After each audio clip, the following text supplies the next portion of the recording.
और ये जो सीएनजी है सस्ता है और इससे गाड़ियां चलेगी, ट्रक चलेगी, बसेस चलेगी, स्कूटर चलेगी। अभी 4 महीने पहले बजाज स्कूटर तो आप जानते हो, मैंने पूना में बजाज की स्कूटर लॉन्च की और वो स्कूटर मोटरसाइकिल सीएनजी पर थी। तो राजीव बजाज ने बताया भाषण में कि 1 लीटर अगर हम लोग पेट्रोल यूज करते हैं तो ये मोटरसाइकिल का खर्चा 2 रुपए 25 पैसे पर किलोमीटर आता है, और अगर सीएनजी की मोटरसाइकिल अगर जो लॉन्च की मैंने वो की तो 1 रुपया आता है, और इलेक्ट्रिक की आएंगी तो 25 पैसे आएंगे। अभी इलेक्ट्रिक मैं जब कहता था तो लोगों को बड़ा कन्विंस करना पड़ता था। पत्रकार मुझे पूछते थे कि रास्ते में गाड़ी बंद होगी तो धक्का मारने के लिए आप आओगे क्या? अब सब लोग इलेक्ट्रिक गाड़ियां खरीद रहे, इलेक्ट्रिक बसेस आ रही है। 5 साल के बाद दिल्ली में इलेक्ट्रिक डीजल की बस ही नहीं दिखेगी, पूरा इलेक्ट्रिक। और मैं कोशिश कर रहा हूं, वो प्रोजेक्ट को अभी मंजूर नहीं किया, वो धौला कुआं से मानेसर मैं हवा में चलने वाली बस चलाना चाहता हूं, जो हवा के ऊपर, उस पर मैं काम कर रहा हूं। वो हो जाएगा तो कोई ट्रैफिक जाम रहेगा ही नहीं। तो मैं आपको पहली बात बताता हूं कि हमारी सरकार ने इथेनॉल लाया, शुगर केन जूस से इथेनॉल, मोलाइसिस, सी मोलाइसिस से इथेनॉल, बी मोलाइसिस से इथेनॉल, मक्के से इथेनॉल, फूड ग्रेन से इथेनॉल, ये आपका बांबू से इथेनॉल, ये परली से इथेनॉल बना। और आज ही कैबिनेट में चर्चा हुई कि हम 20% इथेनॉल पेट्रोल में डाल रहे हैं, 1000 करोड़ लीटर, और हमने 22 लाख करोड़ का जो हमारा इंपोर्ट है वो भी बचाया।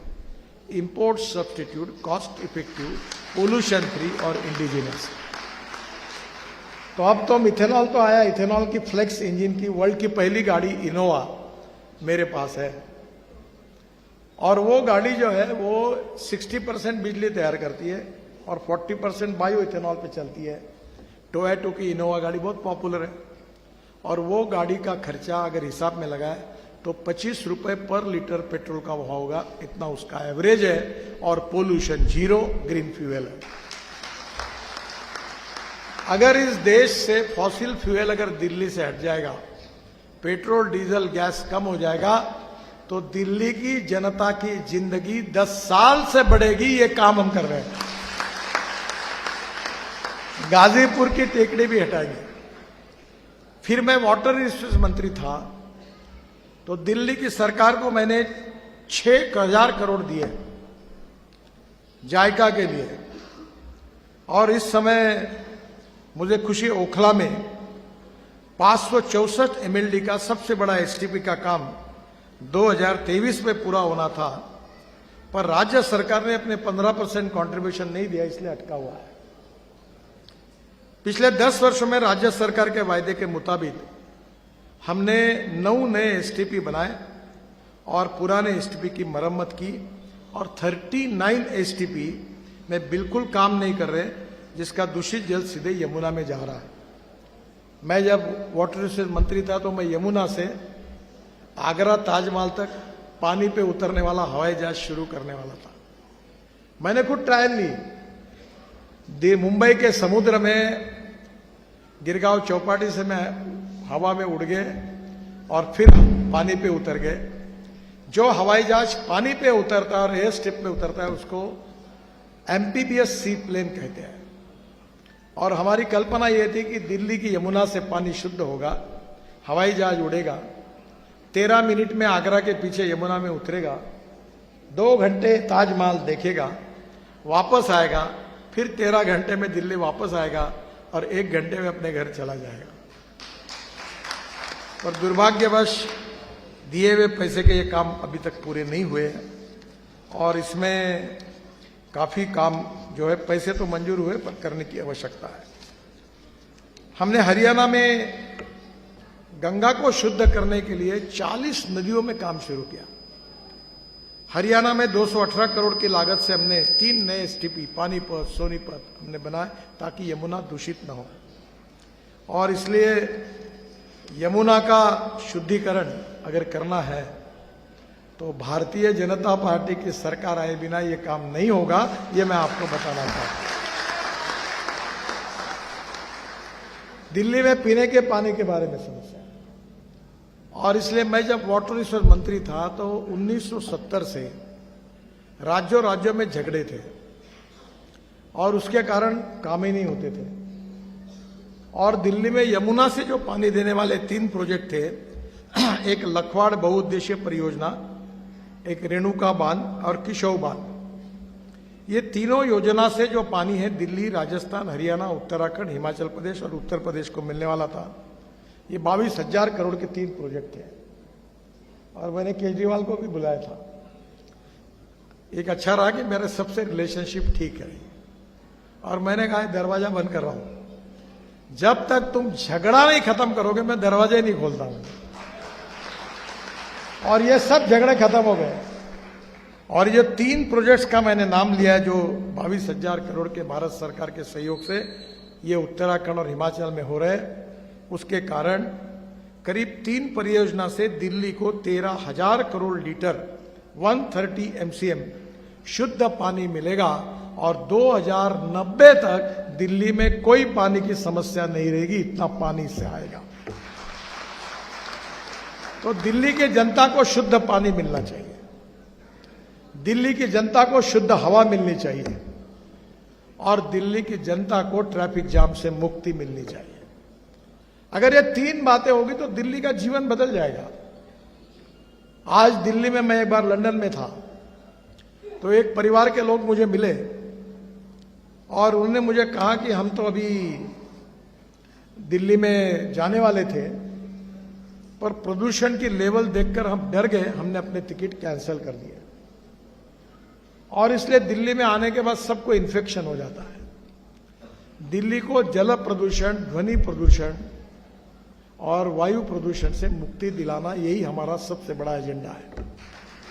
और यह विषय सुप्रीम कोर्ट में गया और सुप्रीम कोर्ट के चीफ जस्टिस ने सुप्रीम कोर्ट में यह कहा कि मैं मंत्री जी को कोई समझ नहीं कर रहा हूं, नितिन गडकरी को, मैं उनको रिक्वेस्ट करूंगा कि वो ये सब बातों का प्लान हमको सुप्रीम कोर्ट में सबमिट करे। तो मैंने अंग्रेजी में किताब लिखकर वो प्लान भी सुप्रीम कोर्ट को सबमिट कर दिया कि ये करने से 5 साल में दिल्ली मुक्त होगी। और एक बात हुई कि दिल्ली के जब एलजी साहब थे उनके साथ मैंने मीटिंग की और दिल्ली में कहीं भी गोडाउन बने हैं तो मैंने पूरे हमारा जो पेरिफेरल रिंग रोड है आपका दिल्ली का, इसमें मैंने एक प्लान तैयार किया। दिल्ली में 14 जगह पर रेलवे क्रॉसिंग होती है, दिल्ली को छेद करती है। मैंने कहा जितने कंटेनर आते वो बाहर के बाहर रहेंगे, गोडाउन सब बाहर बनेंगे, प्लास्टिक के, कचरे के, सीमेंट के, लोहे के, प्लास्टिक के सब गोडाउन बाहर, और सब मार्केट दिल्ली के रिंग रोड पर बनेंगे ताकि दिल्ली में ट्रैफिक जाम से मुक्ति मिले। और वो मार्केट ऐसे बने कि जहां अंडरग्राउंड पार्किंग हो, वहां लोग जा सके, खरीद सके। ऐसे वर्ल्ड क्लास स्टैंडर्ड के मार्केट की योजना भी बनाई। दुर्भाग्यवश दिल्ली सरकार की सहमति नहीं मिली, ये नहीं हो पाई। और इसलिए दिल्ली देश का दिल है, दिल्ली देश की धड़कन है, दिल्ली हमारा कैपिटल है, राजधानी है। और दिल्ली सुंदर बने, स्वच्छ बने, जल प्रदूषण, वायु प्रदूषण, ध्वनि प्रदूषण से दिल्ली को मुक्ति मिले और एक प्रकार से दिल्ली के लोगों का जीवन सस्टेनेबल बने, यही एजेंडा लेकर हमने 10 साल 11 साल काम किया है। केवल मेरे डिपार्टमेंट के काम का हिसाब लगाऊंगा तो मैं आपको 2 साल के बाद मैंने दिल्ली एनसीआर में 1,35,000 करोड़ के काम केवल मेरे डिपार्टमेंट जहां मैं था और मैंने जो किए जो काम है वो 1,35,000 करोड़ के काम है। अब आप यही रहते हो, शायद यही रास्ता जाता है द्वारका एक्सप्रेस वे या बाजू वाला जाता होगा, मुझे मालूम नहीं। अब क्या स्थिति थी ये, जब लोग अब UR2 खुला हो जाएगा तो सबसे बड़ा रास्ता है ना जहां 1,80,000 PCUs है, वो क्या बोलते हो उसको रास्ते को, गुड़गांव का रास्ते का नाम क्या है, द्वारका नहीं, ये जो धौला कुआं से आता है, इस रास्ते पे जाना मुसीबत है। उस समय आपको मालूम है वहां एक नाका था, वो मैंने कैंसिल किया। और होटल लीला है ना वहां, तो वहां मैंने वो स्पेशल बनाकर फिर मैंने दिल्ली मंत्री बना पहले, मुझे मालूम नहीं, पर मैंने गुड़गांव में पूरे काम किए। ये हीरो होंडा का ब्रिज और कौन से 15-20 अब दिल्ली जयपुर पुराने रोड पर हम 1500 करोड़ रुपए खर्चा कर रहे हैं, ये रोड को भी अच्छा बना रहे हैं। और यहां से ये जो द्वारका एक्सप्रेस हाईवे से हरियाणा के अनेक गांवों को जाने के लिए हमने कनेक्टिविटी तैयार की है। सबसे बड़ी बात है कि मैं एक बार हवाई जहाज में बैठा था, तो मेरे पास एक टॉय पहना हुआ आदमी विस्तारा के फ्लाइट में पहले 1A चेयर पर बैठा था, वो मेरे पीछे में बैठे थे, आए और तुरंत उन्होंने मेरे पैर छुए। तो मैंने ये क्या कर रहे हो? बोले साहब आपने मेरी जिंदगी बदल दी। मैं तो आपको जानता नहीं। बोले साहब द्वारका एक्सप्रेस हाईवे में मैं दिवाला पीट चुका था, मेरे काम बंद पड़े हुए थे, आप हाईवे बनाए, आज मैं 30,000 करोड़ का व्यक्ति बना हूं, ये आपके बदौलत बना हूं। तो मैंने हंसते हुए कहा मुझे मालूम नहीं था, अभी तक दिल्ली में मेरा घर नहीं है, ये बात पहले अगर मुझे याद आती तो तुम्हारे स्कीम में मैं भी फ्लैट बुक करता। यानी ये पूरे नई टाउनशिप बनी है द्वारका एक्सप्रेस हाईवे के दोनों बाजू में, कैसी बिल्डिंग बनी है। और इसलिए ये देश में जब कैपिटल इन्वेस्टमेंट होती है डेवलपमेंट में तो रोजगार निर्माण होता है, और रोजगार निर्माण होता है तो गरीबी दूर होती है, और गरीबी दूर होती है तो सुखी समृद्ध संपन्न राष्ट्र निर्माण होता है। ये राष्ट्र विश्वगुरु बने, ये हमारा देश विश्व की सबसे बड़ी आर्थिक ताकत बने, वर्ल्ड की 3rd लार्जेस्ट इकोनॉमी बने, और सही अर्थ में ये अगर होना है तो सही सरकार और सही नीति और सही नेतृत्व होगा तो तस्वीर बदल सकती है। इस देश में पैसे की कमी नहीं है, ये मैं कहता हूं।